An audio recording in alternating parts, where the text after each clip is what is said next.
Espero que vocês estejam bem e que seja um bom momento aqui entre nós. O tema de hoje são as 15 leis da gratidão, que também podem ser consideradas as 15 leis da vida, pois como tem tudo a ver com a natureza, e a natureza está sempre presente, então é útil para cada um de nós.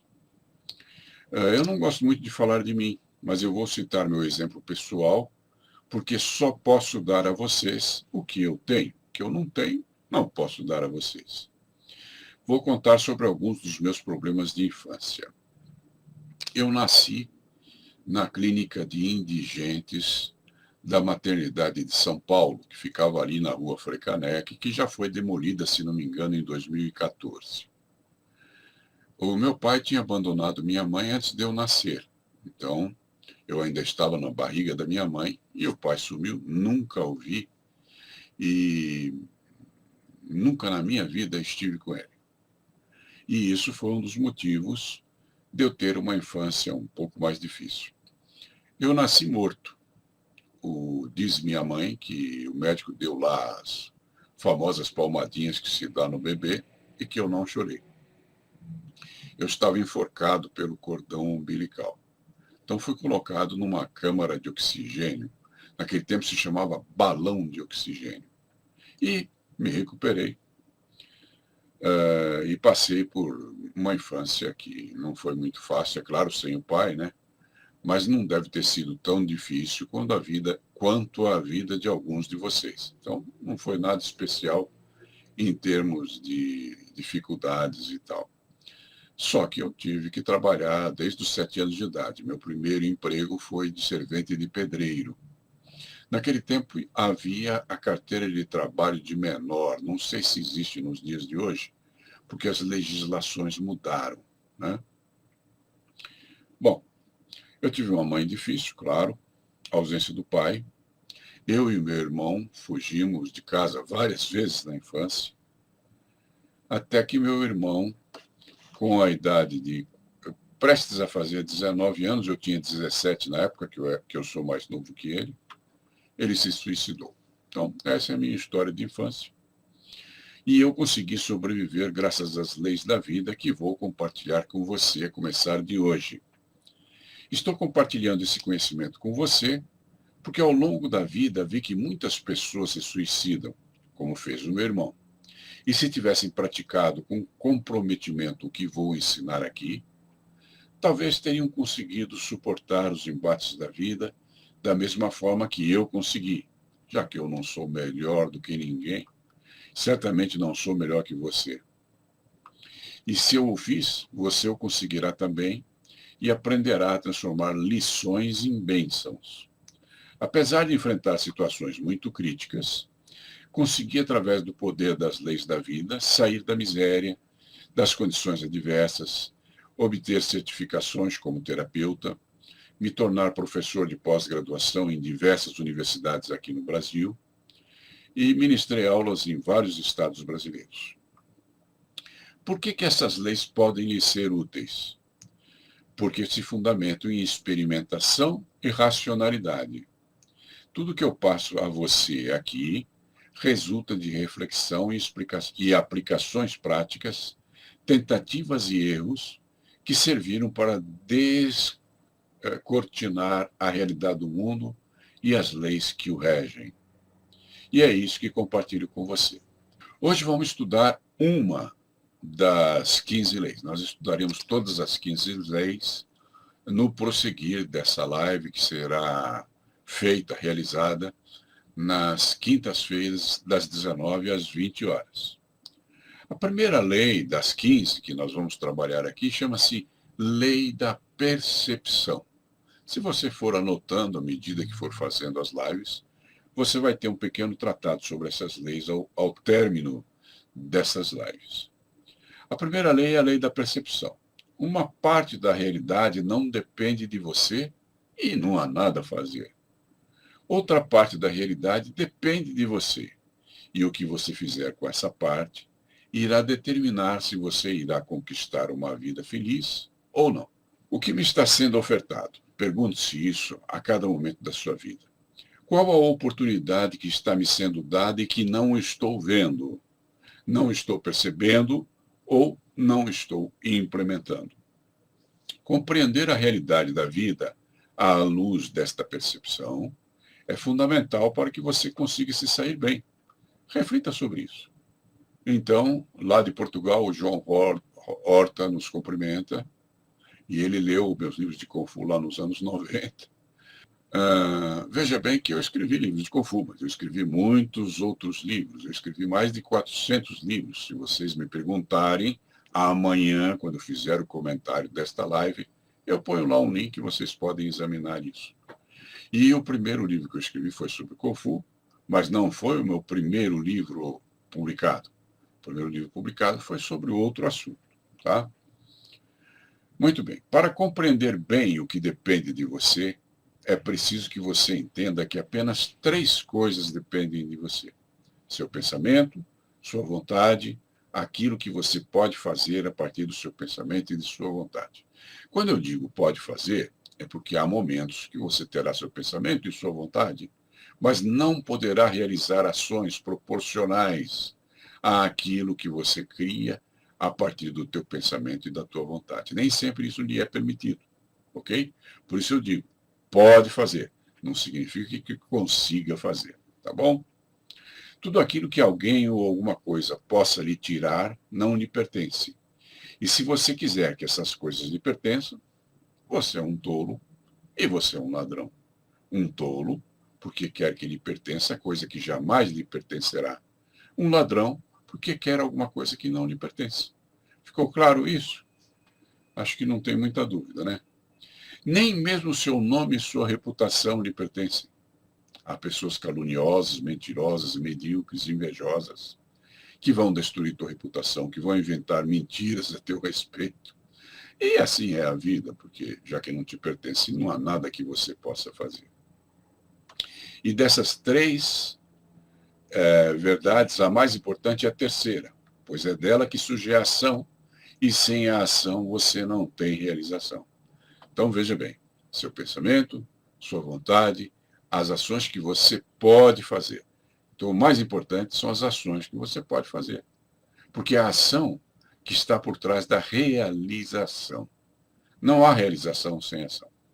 E enquanto você não compreender essas 3 coisas, você só terá dor, insatisfação e sofrimento, já que fora daquilo que te pertence, tudo é dor. Adota essa percepção para a sua vida e o sofrimento cessará. Sua mente só pode fazer você sofrer de 2 maneiras: através do apego e através da esperança. O Edson Caetano. Percepção indica que todos são iguais com realidades diferentes. Isso é verdade. Em parte, né? Realidade nunca é igual para todos, né? Eu, por exemplo, tive 2 filhos. Eles foram criados pelo mesmo pai e mãe, tiveram os mesmos professores na infância, e são 2 pessoas completamente diferentes entre si. E é natural que assim seja. Porque mesmo que o ambiente seja igual, mesmo que as influências externas e os incentivos sejam bastante semelhantes, as pessoas têm o direito de ter o livre-arbítrio, de elaborar seu pensamento e sua vontade e realizar ações proporcionais ao pensamento e à vontade diferentes dos seus pares. O João Horta diz: eu costumo falar, primeiro é necessário identificar o que você não controla para poder excluir imediatamente e fazer um plano de ação com o que você controla. É bem isso, João. Você primeiro tem que ter o autoconhecimento. Com o autoconhecimento, você vai definir aquilo que depende de você, que é o que você controla, e aquilo que não depende de você. E há um detalhe aqui: mesmo as coisas que dependem de você, nem sempre você controla. Haja vista as pessoas que têm vícios, né? Eu tenho um vizinho aqui onde eu moro que gosta de uma cervejinha. Bom, se ele gostasse de uma cervejinha, tudo bem. Ele gosta de muitas umas cervejinhas. E isso traz uma grande encrenca para a vida dele. Então, embora isso dependa dele, ele não consegue controlar isso. Por isso que é importante o processo do autoconhecimento. Você definir o teu lado luz, que são suas boas intenções, sua vida ética, o caminho do bem, e você definir o seu lado sombra, que são seus vícios, as coisas que você sabe que não são certas, que não são atitudes ecológicas e nem relativamente boas para a sociedade. Então, você pode diminuir a parte ruim e aumentar a parte boa. Considere que o mal não existe, o que existe é o bem. É como a luz. A luz existe e pode ser mensurada. Ela tem uma mensuração chamada de fótons. Só que não existe nada mensurável na sombra. A ciência não consegue medir a sombra, tá? Consegue medir a luz por causa dos fótons.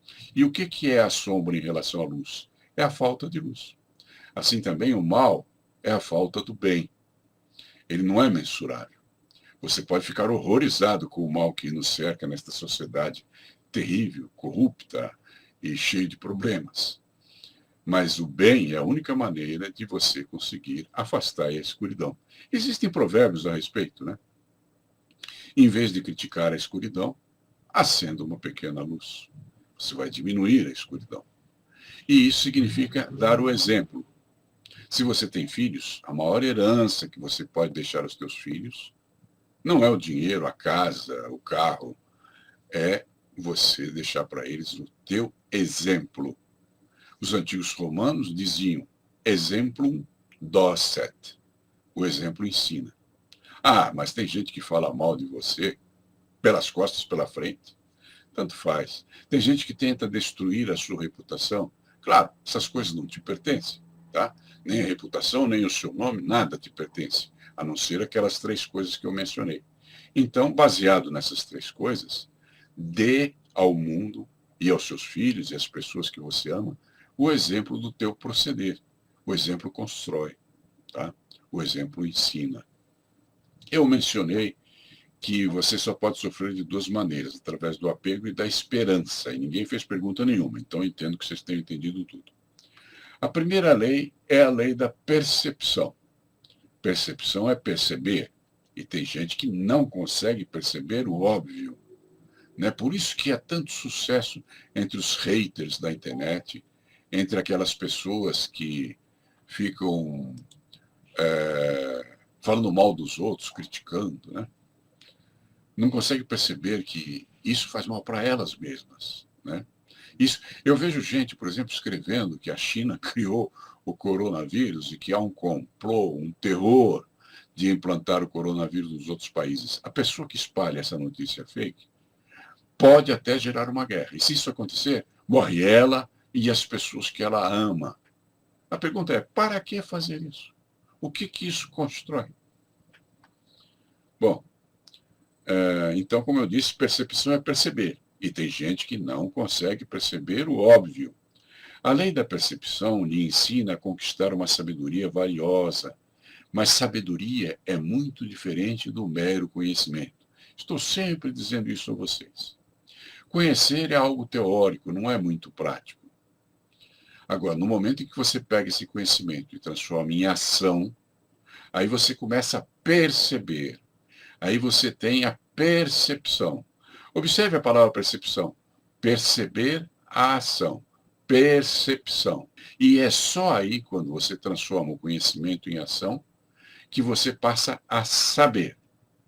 Você experimentou na prática e constatou se funciona ou não. Se não funcionou, jogue fora. Funcionou, adote como regra de vida. E aí você tem a verdadeira percepção. Isso dá origem ao saber. Você constatou uma verdade, você sabe, e a soma dos saberes é que se chama sabedoria. Portanto, a sabedoria, a vivência e a ação só passa a existir quando você pratica o conhecimento até saber por si mesmo e não apenas aceitar o que os outros dizem. Então, eu faço de minhas as palavras do Buda que disse: não acredite em mim. Agora, se aquilo que eu digo você experimentar e constatar na prática que é bom e útil não só para você, como para as pessoas e para o mundo ao seu redor, então as aceite como verdade e pode usá-las como uma verdade sua, porque agora você sabe, você experimentou, praticou e constatou que é veraz, que é verdadeiro. A palavra perceber em latim vem do verbo percipio sipere, percipere, e significa conhecer por meio dos sentidos. É impossível haver percepção apenas por ouvir dizer. É preciso arregaçar as mangas e vivenciar, agir e experimentar. O conhecimento lhe oferece uma oportunidade. É a oportunidade de transformar o conhecimento em ação. Para isso é preciso fazer uma pergunta que envolva a ação. Só se percebe quando você responde a uma pergunta. Sempre lembrando, percepção é perceba a ação. Percepção. Oportunidade não é realização. Realizar ação é sabedoria. Sabedoria consiste em agir, transformar conhecimento em ação. Toda ação começa com uma pergunta. Só é possível perceber através dos sentidos, mas os sentidos só percebem quando a percepção é interpretada pela mente. Meu curso Gratidão, o Segredo do Sucesso, que deu origem a esta live, apresenta estratégias e táticas eficazes para você resolver problemas e encontrar soluções práticas. O objetivo é trazer uma nova luz e ideias sobre como você pode sobreviver no mundo e na vida através das dificuldades que você passa. E este curso lhe traz a percepção de como safar-se de seus erros do passado e seguir em frente. Aqui está um caminho de vida que permite a você fluir suavemente a favor da corrente, ao invés de lutar contra ela. Procure observar. Se você nasceu cego, perceberá o mundo através de outros 4 sentidos que você tem, mas não saberá nada a respeito de luz e cores. Se você nasceu surdo, perceberá o mundo através dos outros 4 sentidos que você tem, mas não saberá nada a respeito de som ou melodias. Como diz o Maton Hua, o problema não é tropeçar, mas apegar-se à pedra. Então, observe, nós estávamos falando que a percepção tem origem nos sentidos, né? Na informação que os sentidos lhe passam. Mas não bastam os sentidos. Sem a mente, não há percepção alguma. É a mente que interpreta as noções que lhe são trazidas pelos seus sentidos. Sem essa interpretação, você não as entenderia. Perceba que a realidade é fruto da sua mente. Sem a mente, a realidade é tudo que está fora de você, não existiria para você. Sendo assim, o universo é uma percepção mental. Sua vida tem sentido na proporção direta de suas percepções mentais. Existem 3 percepções que são fundamentais. Primeira, há coisas que dependem de você e coisas que não dependem. Segunda, a dor é diferente de sofrimento. Terceira, sua mente é que lhe traz a noção do sofrimento. E faz isso de 2 maneiras, através do apego e através da esperança. A percepção mais importante de todas é esta. Se há coisas que não dependem de você, não perca tempo com elas, pois não está em você a capacidade de mudar essas coisas. Eu vejo gente investindo um tempo precioso na internet, discutindo partidos políticos. Falam mal de um, falam mal de outro, falam bem de um, falam bem de outro. Você consegue mudar isso? Não. Então, por que você insiste nisso? Eu não entendo. Você está jogando fora um tempo precioso, é a tua vida que você está jogando fora. Eu tinha algumas noções sobre política quando criança. Eu pensava, no tempo que eu morei no Rio, eu pensava, esse pessoal lá do morro, o pessoal da favela, eles descem para votar porque eles são obrigados, né? Porque sem voto não tem emprego, não vai ter documento. Se eles não fossem obrigados a votar, talvez eles ficassem lá no morro, fizessem um pagode, um sambinha, uma feijoada com a turma, e não votassem. Então, quem votaria seriam as pessoas de um critério, que possuíssem um critério político mais aprofundado. Mas eu estava errado. Tá? Por exemplo, no Brasil nós não temos direito de voto, nós temos obrigação. Portanto, aqui não existe democracia. Se existisse democracia, você teria o direito de voto. E o direito de voto é direito de votar ou não votar, como acontece em todos os outros países, com exceção de mais um lá na África. Bom, mas aí a questão é a seguinte. Na Inglaterra, eles começaram a fazer um plebiscito para decidir se a Inglaterra sairia do mercado comum europeu. E é claro que isso seria um desastre para a Inglaterra. E todas as pessoas de bom discernimento, de cultura, de noção política sabiam disso. E por saberem disso, pensaram, bom, ninguém vai votar nisso. E não foram às urnas votar. Então, as pessoas que não tinham noção de política, que não tinham uma educação social aprimorada, votaram para sair o país do mercado comum europeu. E foi o que aconteceu.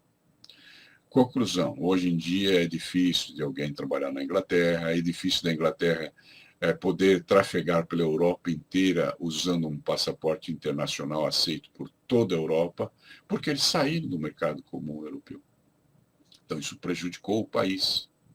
E o que fez o país ser prejudicado? O voto de pessoas que quiseram votar e que não tinham noção de política. E eu, na minha ilusão de infância, supunha que se pessoas menos instruídas em termos políticos não votassem, talvez as pessoas mais evoluídas politicamente conseguissem mudar o Brasil. Mas depois do que aconteceu na Inglaterra, a conclusão é, não dá, nem assim não dá. E o caso do Trump lá nos Estados Unidos é a mesma coisa. Todo mundo de bom senso lá sabia que o Trump não seria o governante ideal. Só que eles pensaram, bom, como todo mundo sabe disso, não precisamos ir lá votar, já que votar lá não é obrigatório, vai quem quer. E aí, aqueles que tinham menos noção de política elegeram o homem. Caramba! Então, meu querido, não dá para você mudar a política. Você tem um voto e milhões por aí tem outros tantos votos que são muito maiores do que um. Então, meu querido, faça o que você pode, porque isso depende da tua vontade. Vote certo, claro, da melhor maneira que você puder. E se o teu candidato vencer ou não vencer, a culpa não é sua, porque não é uma coisa que depende de você. Agora, depende de você, depois que a eleição for feita, criar notícias fakes, criar críticas e agir como uma pessoa burra. E usar um tempo precioso, que é a sua vida, para se dedicar a fazer críticas políticas. Isso não conduz a nada. Então, para que perder tempo com isso? Ok? Bom, foi só um comentário, um passando. Eu não sou ligado em política. Se há coisas que não dependem de você, não perca tempo com elas, pois não está em você a capacidade de mudar essas coisas.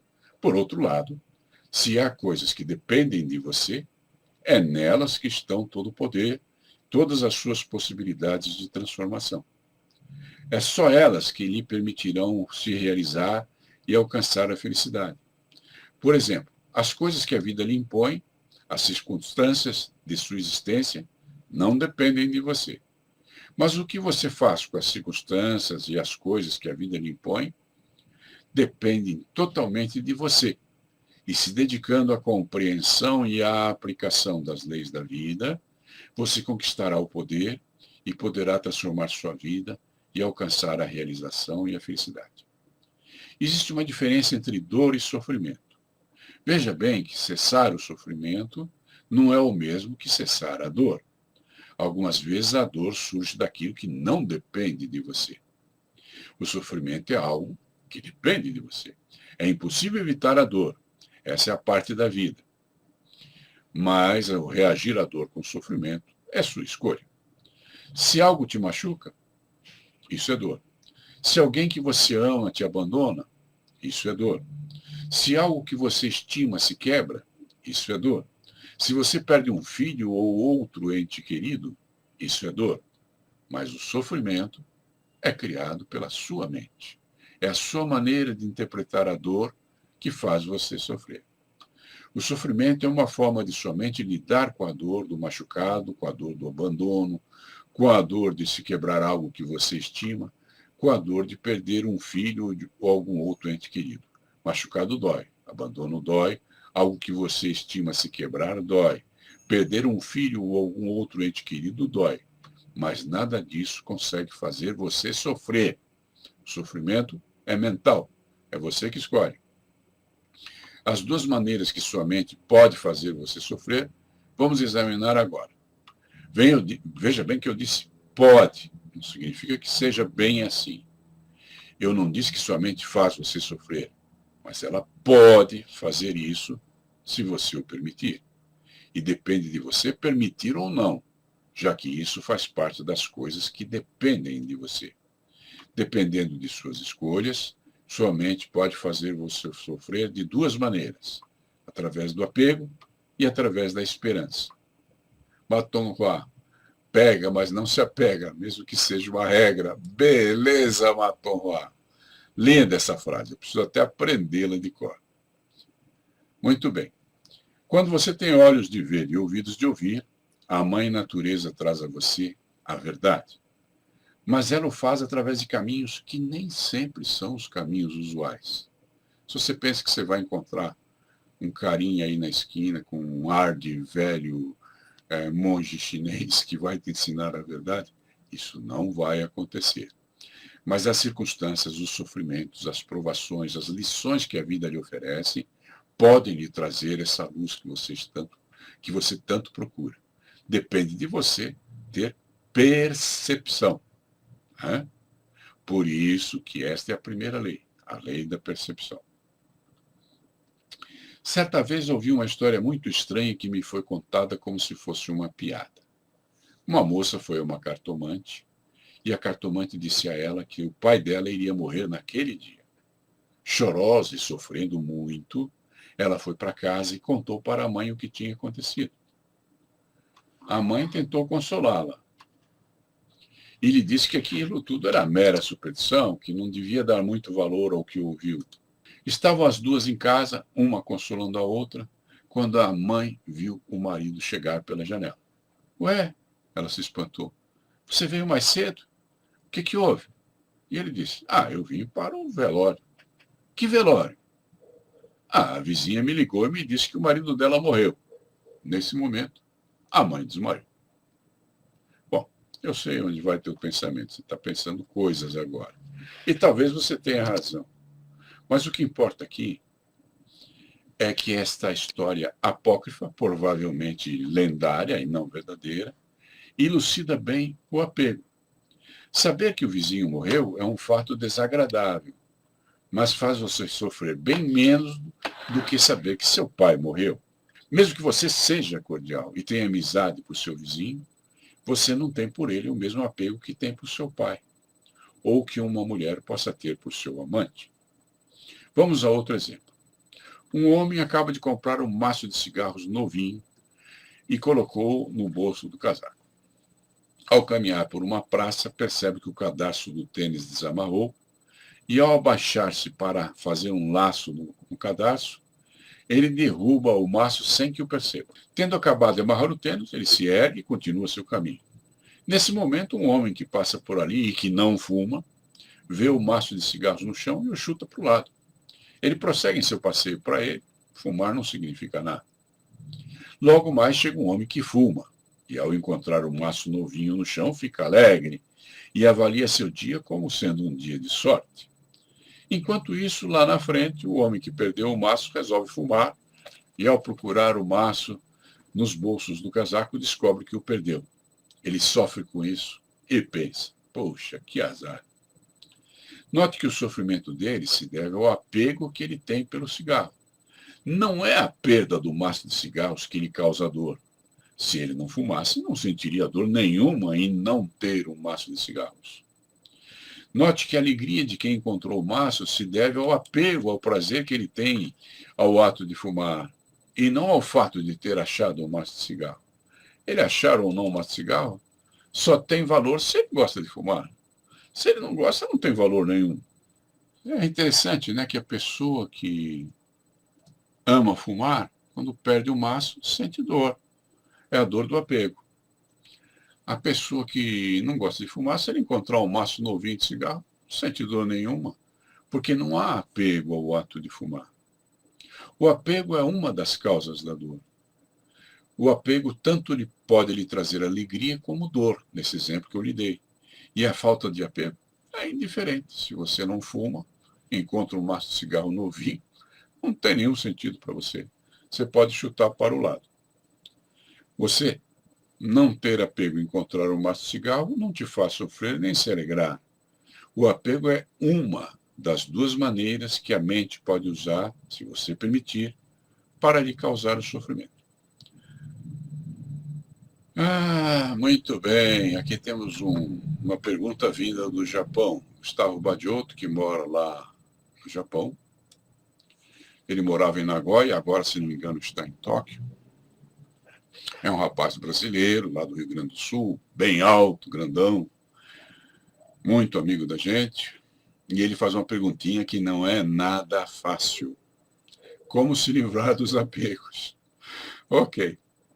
Bom, primeiro você tem que ter autoconhecimento, pensar o que traz esse apego para você, por que você tem esse apego, por que você cultiva esse apego em vez de cultivar algo que seja mais útil para você, né? Então, por exemplo, eu quando era criança não gostava de tomate, hoje eu adoro, né? Claro, a gente vai mudando na vida, né? Mamãe obrigava a comer vegetais. Que criança que gosta de vegetal? Eu não gostava.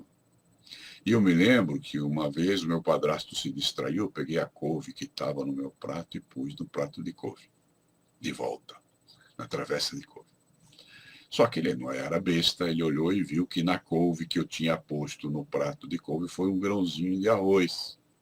Então ele pegou aquele 1,5 kg lá de couve e pôs tudo no meu prato e eu tive que comer tudo.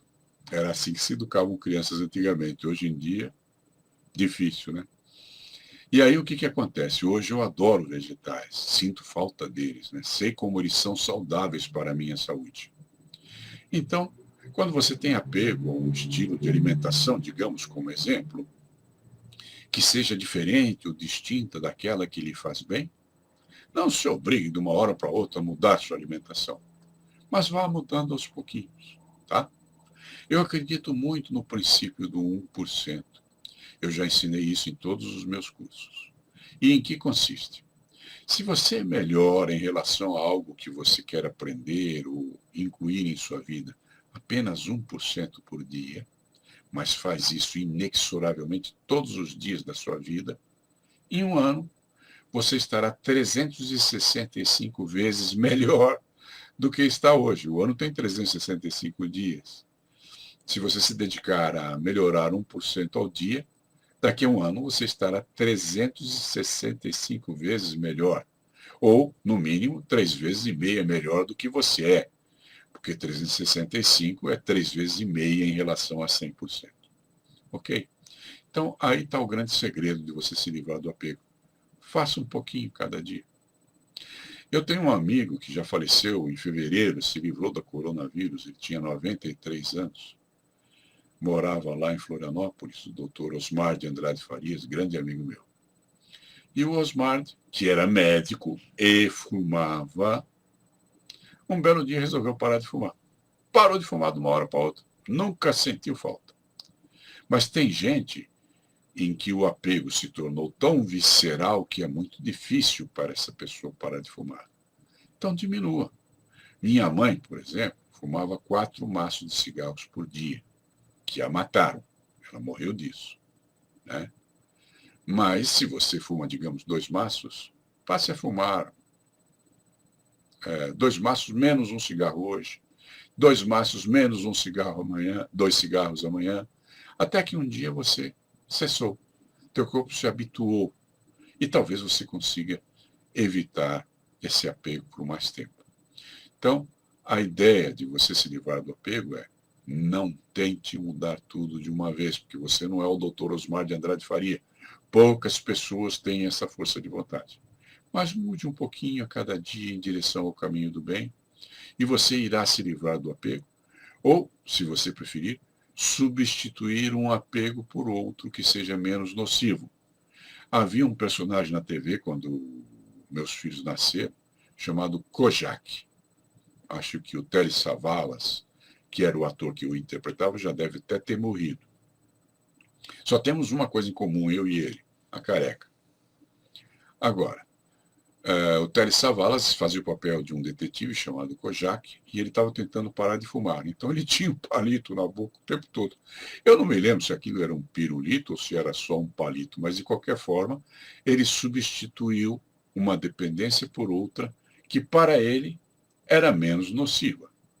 Faça isso também. É uma boa forma de você se livrar dos apegos. A Marli disse que o sofrimento está relacionado ao apego. É verdade, né? Porque eu, por exemplo, que não fumo, para mim, tanto faz eu achar um mato de cigarro ou não. Mas se você fuma e você é privado daquilo que você gosta, então isso implica em sofrimento para você. Ok? Bom, isso todo mundo sabe, né? Aqui diz, por que sempre passamos pelo sofrimento? Não, o que você sempre passa, Márcio Ferreira, é pela dor. A dor não há como evitar, faz parte da vida. Agora, o sofrimento é uma escolha. Se você está passando pelo sofrimento, procure ver por que a sua mente escolhe sofrer, em vez de encarar a dor como uma realidade da vida e escolher alguma outra coisa que substitua o sofrimento para que você tenha uma vida melhor. Tá bom? Maton Juan, o apego no cigarro é um suicídio a longo prazo. É verdade. E você vai constatar uma coisa que é verdade também. Às vezes o seu avô fumava e viveu muito mais do que o seu pai que não fumava. Às vezes uma pessoa comia gordura e nunca teve problema de infarto. Existem exceções, tá?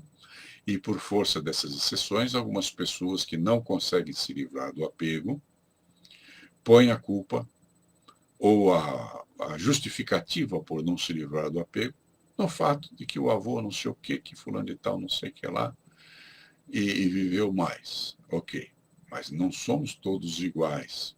Procure se cuidar.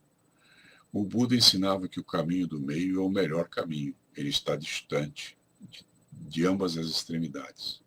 Toda forma difícil é uma extremidade, né? Porque você está prejudicando sua vida, a vida das pessoas que convivem com você, atrapalhando seu convívio social, não está fazendo nenhum bem para a sociedade. Então, isso é uma extremidade.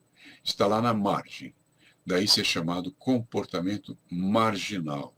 E daí o bandido, o fascínio, a pessoa que se comporta mal, ser chamado de marginal. Perceba como as coisas são. Uma observação do Eliezer. Quando começamos a buscar a razão de nossas emoções e apegos, nos tornamos mais objetivos, com certeza, né? Porque o pensamento racional é o pensamento objetivo.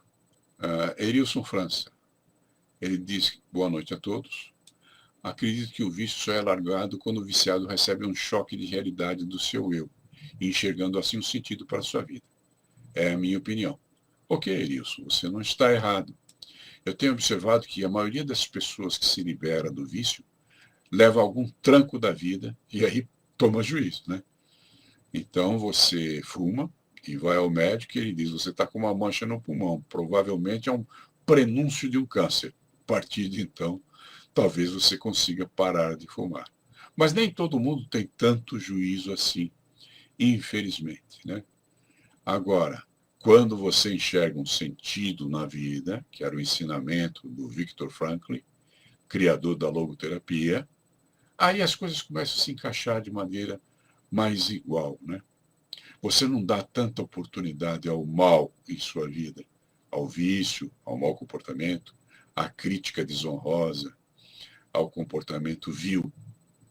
Você começa a cuidar mais de si mesmo e a distribuir um pouco mais de amor ao seu redor, porque isso volta para você, já que tudo que você semeia, você colhe. Luiz Bastos, parei de fumar para ter mais fôlego e lutar melhor o Kung Fu, que aprendi na União Nacional de Kung Fu. Nós tivemos alguns campeões mundiais lá, que lutaram na China, nos Estados Unidos. Em linhas gerais, coloque no lugar do cigarro algo mais importante que ele, com certeza. E se você pensar bem, qual a importância de um cigarro? Nenhuma. Então, qualquer coisa é mais importante do que isso. O Tiago Russo Panariello, enquanto culparmos o outro, o sofrimento será permanente. Sim, porque a vida é um ato de responsabilidade, já que três coisas dependem de você. E a maior parte do mal que lhe acontece, quando não é fruto de circunstâncias externas, ele é causado pelas más decisões em relação às três coisas que lhe pertencem. Morrer, todos morremos, ok? Apenas essas pessoas estão apressando o caminho em direção à morte, né? Eu acho interessante, eu conheci um cidadão que fazia mágica na televisão, e esse cara parou de fumar. E com o dinheiro que ele economizou de não fumar, ele viajou para vários países do mundo, né? E eu sei de uma senhora que parou de fumar e com o dinheirinho do cigarro comprou um fogão novo. A realização dela não foi assim tão espetacular quanto desse cara que viajou pelo mundo todo, mas também é uma realização especial, porque foi feita a partir das três decisões dela, das três coisas que dependiam dela. Então vamos examinar a outra maneira, quando você sofre através da esperança. Como é que você sofre através da esperança? Há duas raízes etimológicas na palavra esperança. Você já ouviu falar em um verbo pouco usado, mas que existe em nossa língua? O verbo esperançar? Vejamos o que o educador, pedagogo e filósofo brasileiro Paulo Freire diz a respeito desse verbo. Com a palavra, o Paulo Freire, abre aspas, esperançar é não desistir e ter fé na vida. É preciso ter esperança, mas ter esperança do verbo esperançar. Porque tem gente que tem esperança do verbo esperar. E esperança do verbo esperar não é esperança, é espera. Esperançar é se levantar, esperançar é arregaçar as mangas, esperançar é ir atrás, esperançar é construir. Esperançar não é desistir. Esperançar é levar adiante. Esperançar é juntar-se com outros para fazer de outro modo. Fechar aspas. Ou seja, esperançar é agir. Esperançar é esperar. Esperança, sem ser esperançar, é esperar sem fazer nada, esperando que as coisas caiam do céu. Evite isso. Para quem não tem muita noção sobre a palavra esperança, ela surgiu numa lenda grega, a lenda de Pandora. Dizem que os deuses deram a uma jovem chamada Pandora uma caixa que continha todas as mazelas humanas. E disseram a ela, nunca abra essa caixa. E é claro que a primeira coisa que ela fez foi abrir a caixa. E aí as mazelas humanas saíram para fora e ficou lá no fundo a esperança. Ela conseguiu fechar a caixa antes que a esperança saísse. E eu fico aqui a me perguntar, se aquela caixa continha as mazelas humanas e a esperança estava lá, o que você conclui? A esperança era e ainda é uma das mazelas humanas. Então não se dedique a ter esperança no sentido de esperar. Procure se lembrar das palavras do Paulo Freire e cultive o verbo esperançar, que significa você fazer a sua parte, você agir, você arregaçar suas mangas, você correr atrás, você pagar o preço, você se dedicar, você se esforçar, você se sacrificar para ter tudo aquilo que você merece conquistar. E aqui eu vou mais uma vez mencionar o significado da palavra sacrifício. A palavra sacrifício vem do latim sacrificare, ou seja, tornar sagrado. Você torna sagrado suas atitudes, suas ações, quando você percorre o caminho do bem com a intenção de algum tipo de realização. Autotransformação, autoconhecimento, ajudar o próximo, servir, são razões suficientes para isso. Como a maioria das pessoas não pratica o esperançar e prefere praticar a esperança, é preciso que saiba que a esperança é uma das duas maneiras com que sua mente faz você sofrer. Mas ela só faz isso se você o permitir. Aprenda a diferença entre esperançar e ter esperança. E tire a esperança definitivamente de sua vida. Como afirma Paulo Freire, esperançar é viver uma vida otimista, levantando-se, correndo atrás da realização de seus sonhos, construindo até que a realização final apareça, seja conquistada, sem desistir. Mas ter esperança é cruzar os braços e esperar que o que você deseja aconteça. É uma atitude passiva que não conduz a nada. Esperança de esperar que algo aconteça é passivo. Esperançar de arregaçar as mangas e ir atrás é ativo. Uma induz a zona de conforto e a outra a ação. Evite isso e sua vida vai começar a se transformar. Aqui o Reginaldo Nakazawa cita como exemplo o Bruce Lee. E tem razão, né? O Bruce Lee é um rapaz que se esforçou, né? Se vocês conhecem a vida dele, e vocês certamente conhecem, porque já fizeram vários filmes, né? Ele foi para os Estados Unidos para ter o reconhecimento da sua nacionalidade, porque ele nasceu em São Francisco, ele é americano, ele não é chinês, só que ele só poderia ser reconhecido lá como um cidadão americano se ele comparecesse lá até os 18 anos de idade.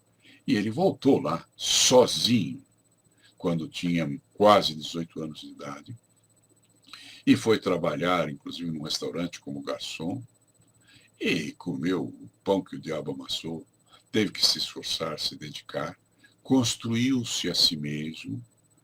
Ele tinha uma pequena noção do estilo 21, ele não terminou o ensino desse estilo. Ele trabalhou o que ele sabia desse estilo e criou o estilo dele, que ele chamou Jeet Kune Do, e tornou-se a lenda que nós conhecemos. Ele se fez a si mesmo. Ele não cultivou a esperança, ele cultivou o esperançar. Ele se esforçou, pagou o preço, fez o esforço necessário, ele fez o sacrifício que precisava fazer e tornou-se uma lenda, que até hoje nós estamos aqui falando dele, ele já morreu há tanto tempo. Ele hoje teria 80 anos, mais ou menos, quase 80, faria este ano 80 anos. Ok? E ele morreu como um herói, na juventude ainda, e dando um exemplo bacana para muita gente. Ele não era uma pessoa fácil, né? Eu conheço muito da história dele e escrevi até um livro sobre isso. E o Bruce era uma pessoa irritada, uma pessoa difícil de lidar, mas ele tinha um coração bom, né? E isso é o que importa, você trilhar o caminho do bem. E foi o que ele fez, na medida do possível, na medida das forças dele. A Maurício diz aqui que esperança de ganhar na loteria. Pois é. Não é esperançar, né? É só esperança. Agora, você sair e lutar, talvez você ganhe mais do que você ganharia na loteria, porque depende de você. É parte das 3 coisas que dependem de si. Muito bem. Compreenda que a esperança diz a seu subconsciente que você não tem 3 coisas. Muita atenção agora. Primeira das coisas que você não tem o conhecimento que precisa ter, porque se tivesse, você não precisaria ter esperança. Segunda coisa, o que você espera não depende de você, porque se dependesse, você o faria. Terceira coisa, você impede que as coisas boas se manifestem em sua vida, porque você para de viver sua vida e fica esperando. Então, vamos a um exemplo. Primeiro, vamos recordar as 3 coisas que você não tem quando você cultiva a esperança. Você não tem conhecimento, primeiro lugar. Segundo lugar, o que você espera não depende de você. E, em terceiro lugar, você impede as coisas boas porque você para de viver e fica esperando. Agora, vamos ao primeiro exemplo. Você marcou um encontro às 20 horas com alguém que você ama. São 20h30 e essa pessoa ainda não chegou. Você liga para ela porque tem a esperança de que ela esteja vindo. Você está ligando porque você não sabe se ela está vindo. Essa é a primeira das 3 coisas que você não tem. Você não tem o conhecimento que precisa. Esperar que essa pessoa venha não depende de você. Se você tivesse controle sobre o que você espera, você faria acontecer e não precisaria ter esperança. Essa é a segunda das 3 coisas que você não tem. O que você espera não depende de você. Esperar por algo que não depende de você coloca nas mãos dessa outra pessoa conseguir o que você quer. Isso é parte das coisas que não dependem de você. Essa é a terceira das 3 coisas que você não tem. Em Coríntios 13:13, conforme o Erilson França nos lembra, existem 3 coisas importantes: a fé, a esperança e o amor. E a maior delas, com certeza, é o amor. Bom, nós temos ainda 3 minutinhos, vamos tentar dar mais um exemplo para esclarecer você o melhor possível. Você impede que coisas boas se manifestem em sua vida porque você para de viver sua vida e fica tendo esperança. Cultivar a esperança é cultivar um estado depressivo, em que se permite a angústia de não saber e não controlar, o que, em outras palavras, é o mesmo que não viver. Vamos a mais um exemplo. Spinoza dizia: não há esperança sem medo e todo medo é esperançoso. Minha primeira esposa tinha medo de baratas. Isso se devia à atitude passiva de pensar que as baratas podiam subir nela. Isso é o mesmo que ter esperança. Você acha, você espera que as baratas possam subir em você. Alguma dificuldade, alguma dúvida? Perceberam como a esperança é complicada, gente? Bom, eu tive um aluno que hoje é muito famoso, o Francisco Durbano, e uma das 3 esposas dele teve uma barata que entrou na orelha dela. E eu pensava, puxa vida, ela deve ter nascido numa tapera, num lugar aí que era tão sujo, tão terrível, que até tinha baratas entrando no ouvido das outras pessoas.